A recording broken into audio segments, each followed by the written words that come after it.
Hi, my name is Amanda Batek and I'm an independent Stampin' Up demonstrator in Mississauga, Ontario.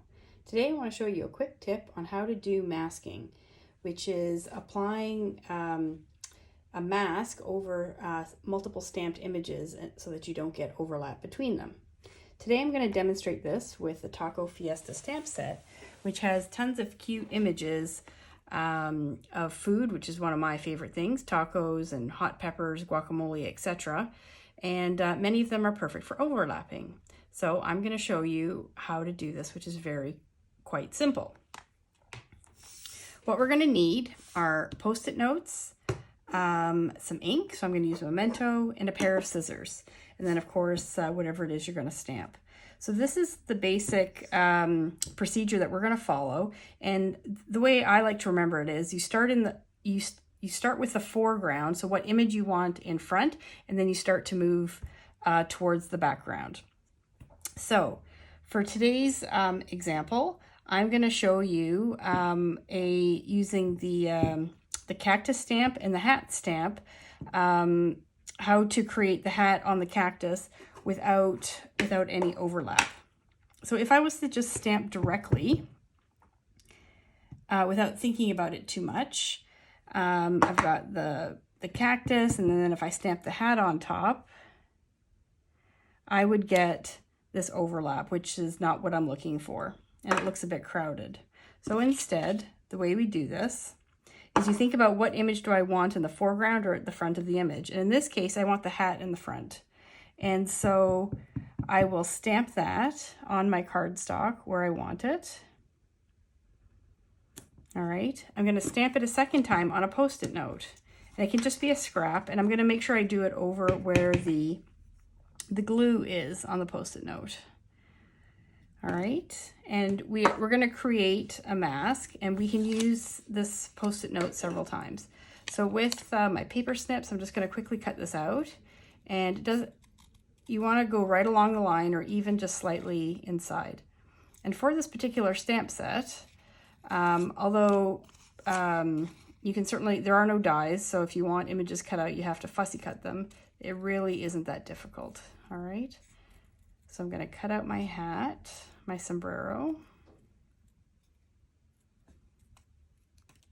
All right, and it wasn't 100% perfect, and I'm going to apply it over top of the image that I stamped on my cardstock, and that's going to protect the cardstock from any subsequent images.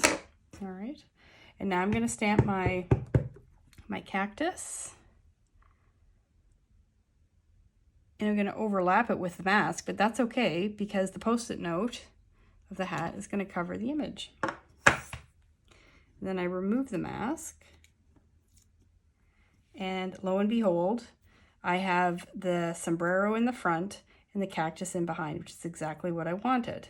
So again, we stamp the foreground, we mask it with a Post-it note that we created, and I'm going to save this for later. We stamp the background, in this case the cactus, remove the mask, and then save it for another day. Here I'm going to show you it one more time with these overlapping hot peppers. So in this case, I have, I'll create the mask first. And again, I can save it for later.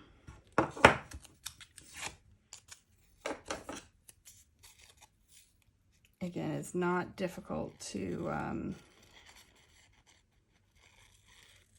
fussy cut this out. And you can even be right on the line because we don't want much of a gap, if possible, when we go and stamp over top of it.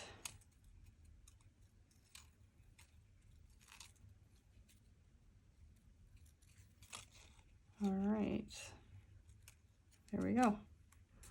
All right, so there's my mask, so we'll just save that for in a minute. So in this case, we want to stamp the image we want in front first. In this case, it's two of the same. So the image in front first, put our mask on.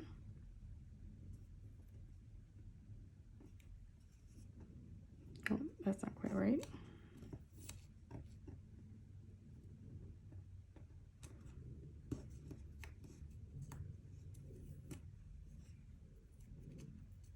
stem is being a bit tricky. There we go. All right, and then I'm going to stamp the image that I want in behind. So in this case, it's the same. I've elected to do the pepper a second time.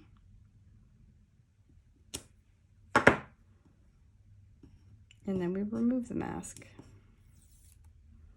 And there we do. We have the pepper in behind without any of the muddling.